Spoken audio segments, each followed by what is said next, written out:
आप सभी का मेरे चैनल पर एक बार फिर से स्वागत है। आप सब प्रसन्न होंगे, खुश होंगे। आज वातावरण दिवस के अवसर पर आपको बहुत बहुत बधाई। पेड़ लगाएं और खूब हरियाली फैलाएं। तो आज का हमारा टॉपिक है स्वर और व्यंजन। हिंदी में स्वर और व्यंजन की क्या महत्ता है, ये हम पढ़ेंगे। उससे पहले वर्ण विचार के अंतर्गत हम वर्ण, वर्णमाला, स्वर, स्वर के भेद, व्यंजन, व्यंजन के भेद, अनुस्वार, अनुनासिक में अंतर और उच्चारण के आधार पर व्यंजनों का वर्गीकरण देखेंगे। तो देखिए, पिछले चैप्टर में हमने पढ़ा था वर्ण।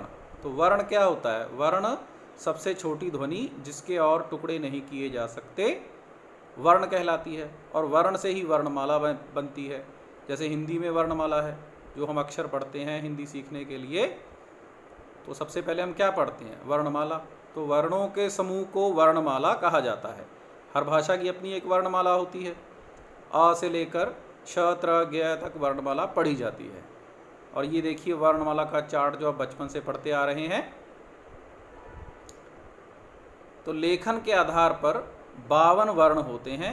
इनमें 13 स्वर, 35 व्यंजन तथा 4 संयुक्त व्यंजन होते हैं। आइए एक और चार्ट देखें, उसके माध्यम से इसको और भी आसानी से समझा जा सकता है। देखिए वर्ण, सबसे पहले स्वर देखिए, अ, आ, ई, उ, ए, ओ, औ, री। तो ये सब क्या है? स्वर। और अनुस्वर, विसर्ग या अयोग वह में 2 स्वर आते हैं, जो अंग और अ है। इसी तरह व्यंजन 33 हैं, कवर्ग, चवर्ग, टवर्ग, तवर्ग, पवर्ग में। और य, र, ल, व अंतस्थ व्यंजन माने जाते हैं। श, श, स, ह ऊषण है। श, त्र, ज्ञ, श्र संयुक्त है। आगे इनका डिटेल में हम पढ़ेंगे। जैसे है स्वर के भेद। तो स्वर के भेद कौन से हैं? 3, ह्रस्व, दीर्घ और प्लथ। तो आइए इनके बारे में जानें।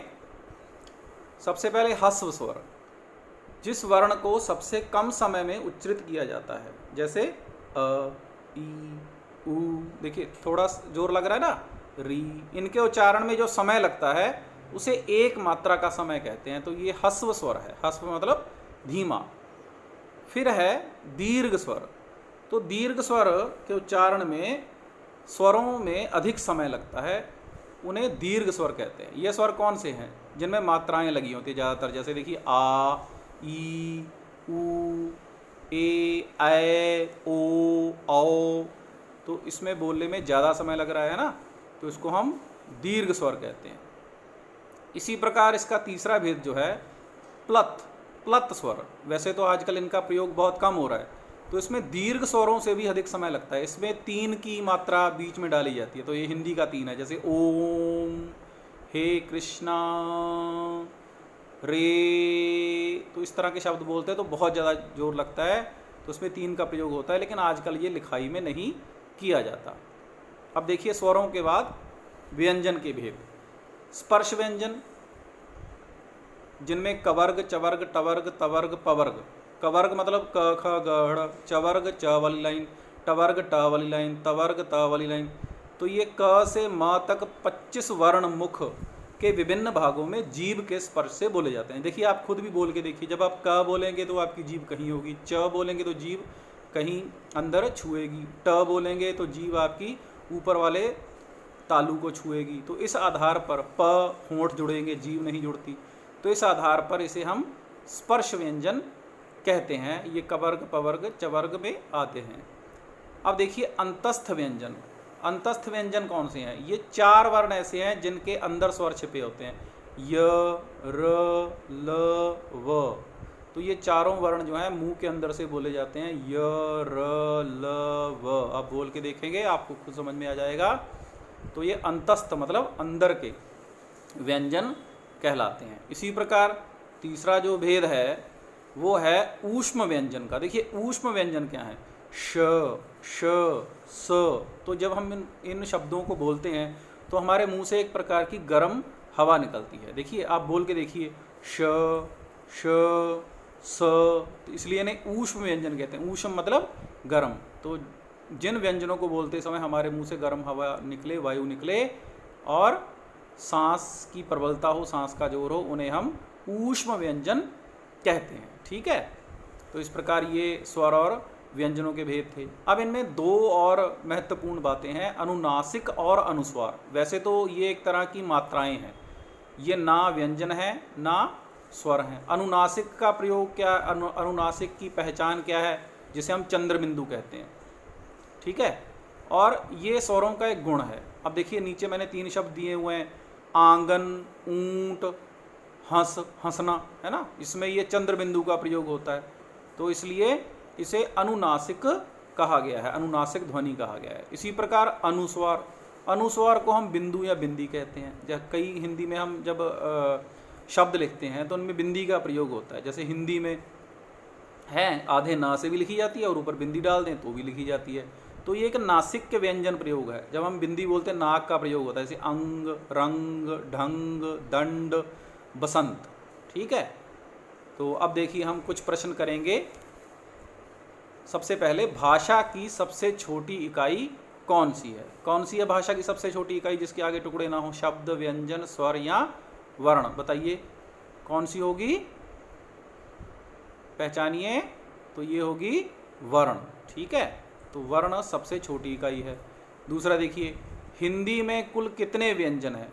व्यंजन मतलब जिनमें स्वर शामिल नहीं है, कितने व्यंजन हैं? 36 हैं, 33 हैं, 35 हैं या 34 हैं? कितने व्यंजन हैं? याद कीजिए, क से लेकर क वर्ग, च वर्ग, ट वर्ग वाले सारे इकट्ठे कितने हैं? 33 व्यंजन हैं। ठीक है, तो कुल व्यंजनों की संख्या हिंदी में कितनी है? 33। अब जिन स्वरों को बोलने में कम समय लगता है, मैंने आपको बताया था ना, जो कम समय लगता है, जिनमें मात्राएं नहीं होती हैं, कौन सा है वो स्वर? दीर्घ स्वर है, प्लत स्वर है, ह्रस्व स्वर है या सघोष स्वर है? कौन सा स्वर है? क्या पढ़ा था हमने? ह्रस्व स्वर। जिन स्वरों को बोलने में कम समय लगता है वे कौन से स्वर होते हैं? ह्रस्व स्वर होते हैं। अब देखिए स्वर कितने प्रकार के होते हैं, हमने पढ़ा था ना, इसमें कितने प्रकार के होते हैं स्वर? ह्रस्व, दीर्घ और प्लत। तो कितने प्रकार हो गए? याद आ गया? तो ये हो गए 3 प्रकार के। ठीक है, तो स्वर 3 प्रकार के हो गए। इसी प्रकार ऊष्म व्यंजन के बारे में हमने पढ़ा था, तो इसमें ऊष्म व्यंजन कौन सा है? ण, ब, श या र। अब मुंह से हवा किस अक्षर को बोलते हुए निकल रही है? ण, ब, श, र। देखिए श जब हम बोल रहे हैं श, तो इसका सही उत्तर क्या होगा? ण होगा, ब होगा, श होगा, र होगा, क्या होगा? श होगा। तो इसका सही उत्तर जो है श होगा। ये एक ऊष्म व्यंजन है। अब देखिए संयुक्त व्यंजन। संयुक्त व्यंजन क्या है? जिसमें 2 अक्षर शामिल है। जैसे त्र में त प्लस र है, ड़ में एक ही बोलते हैं, ढ भी एक बोलते हैं, श भी एक बोल रहे हैं।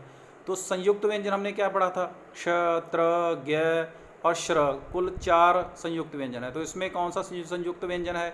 त्र। ठीक है, तो अगर आपको ये वीडियो अच्छी लगी हो तो आप इस वीडियो को ज़रूर लाइक करें, सब्सक्राइब करें। ये बहुत ही आसानी से हिंदी पढ़ाने या समझाने का एक तरीका है, और आप जुड़े रहें, आगे भी इस तरह की वीडियोज़ आती रहेंगी। आपका बहुत बहुत धन्यवाद। आपका हरीश शर्मा।